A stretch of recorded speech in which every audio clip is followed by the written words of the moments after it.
Hello everyone, welcome back to my class. आज हम लोग चर्चा करेंगे सिंगुलर से प्लूरल।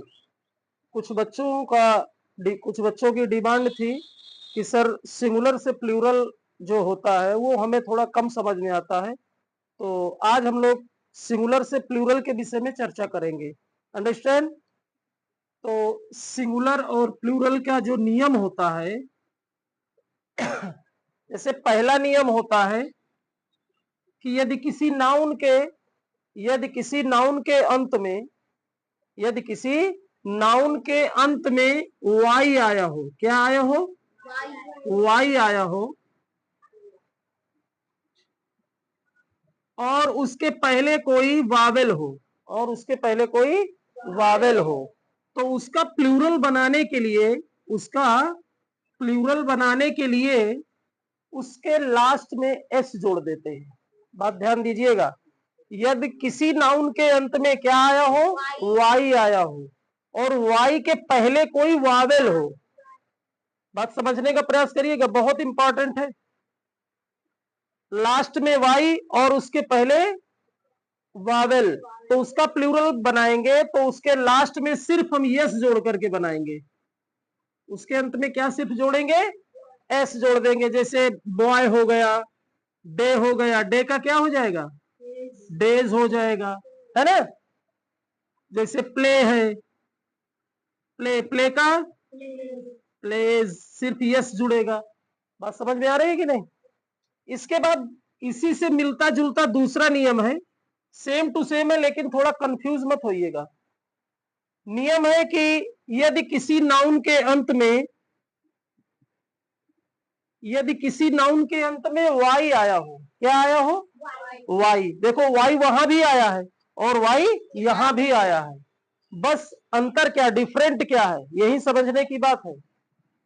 उसमें वाई के पहले वावेल था, इसमें वाई के पहले कॉन्सोनेंट। लास्ट में वाई आया हो और उसके पहले कोई कॉन्सोनेंट हो, क्या हो?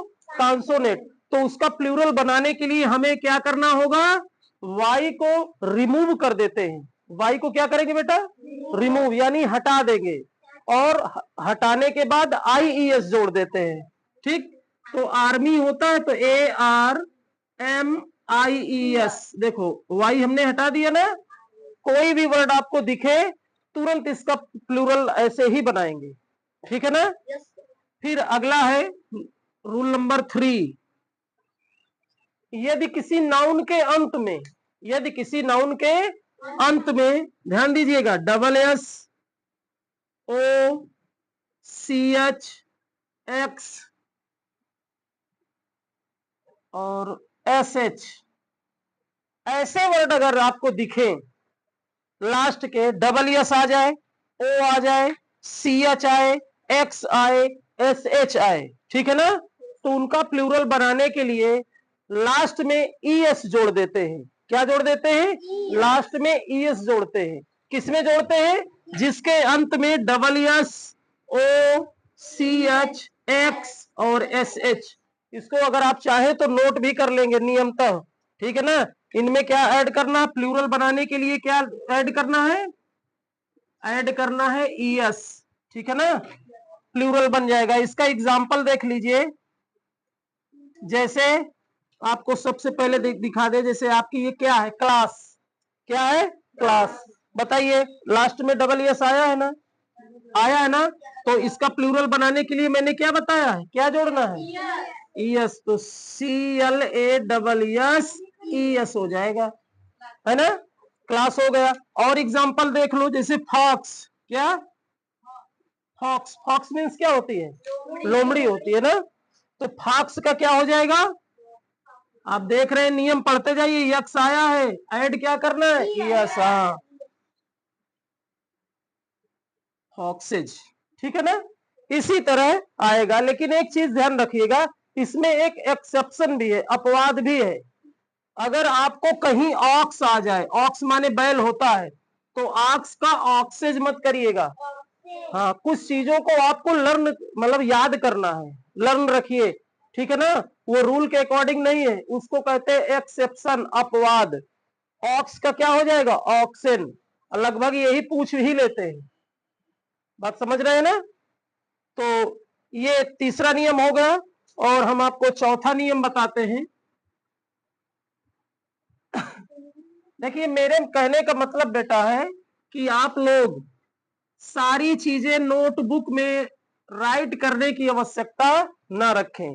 बच्चा वही, स्टूडेंट वही अच्छा होता है जिसका प्रेजेंट ऑफ माइंड अच्छा होना चाहिए।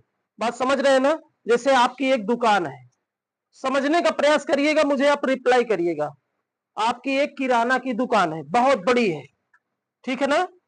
तो जहां पे आप काउंटर में बैठते हैं, अगर कोई भी व्यक्ति अगर आपसे मांग लिया कि भैया साबुन दे दीजिए हमें, तो साबुन आपकी अगर सबसे पीछे होंगी, तो बताइए आपको जाने में वहां समय लगेगा कि नहीं? मुझे इतना बताइए। अगर आपके पास साबुन नहीं है, जो चीजें आपके पास अगल बगल हैं, तो उनको तो आप दे देंगे, लेकिन जो दूर वस्तु रखी है उसको लाने में समय लगेगा कि नहीं? आएगा वो, लेकिन क्या लगेगा? टाइम लगेगा उसमें।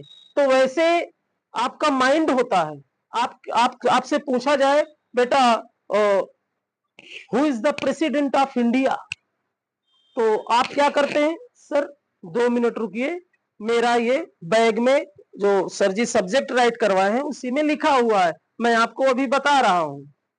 तो बताइए, अगर वो पूछ रहे who is the president of India, तो आपके प्रेजेंट ऑफ माइंड में वहां पे नहीं है, तो आपको उठ के जाना पड़ेगा उसको लेने। जैसे वो जाएगा साबुन लेने, कुछ दूर जाएगा ना, टाइम लगेगा ना, तो वैसे आप भी जाएंगे। तो बताइए, ऐसे कोई मानेगा? अरे क्या पढ़ते हो, हर चीज कॉपी में लिखी रहती है।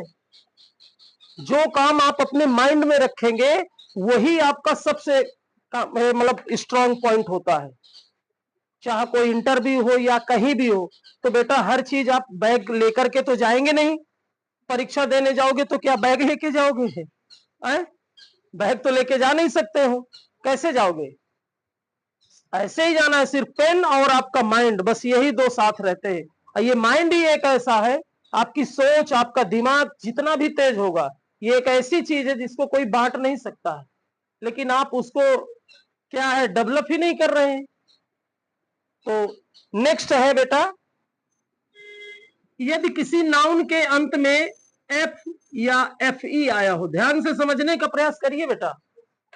मैं फिर से अगर न समझ गए इस वीडियो को देख भी लीजिएगा।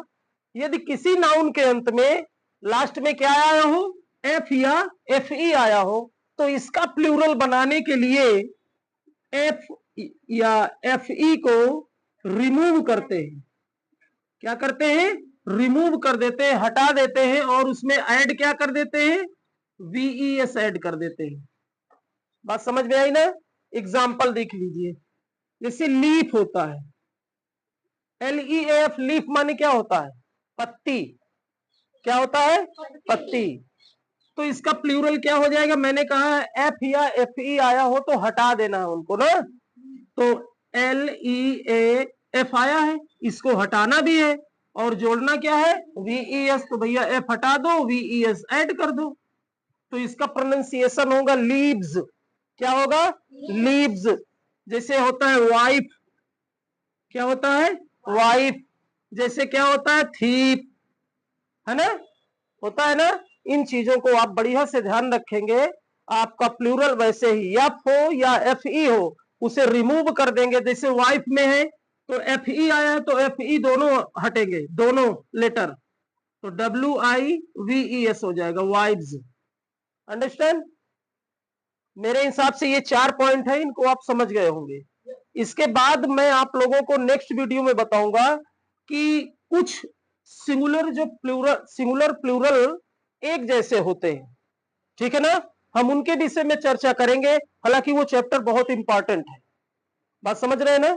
अगर आपको ये वीडियो अच्छा लगा हो तो लाइक और सब्सक्राइब जरूर करिएगा। आज के वीडियो में बस इतना ही, नेक्स्ट डे मिलते हैं। Thank you, take care.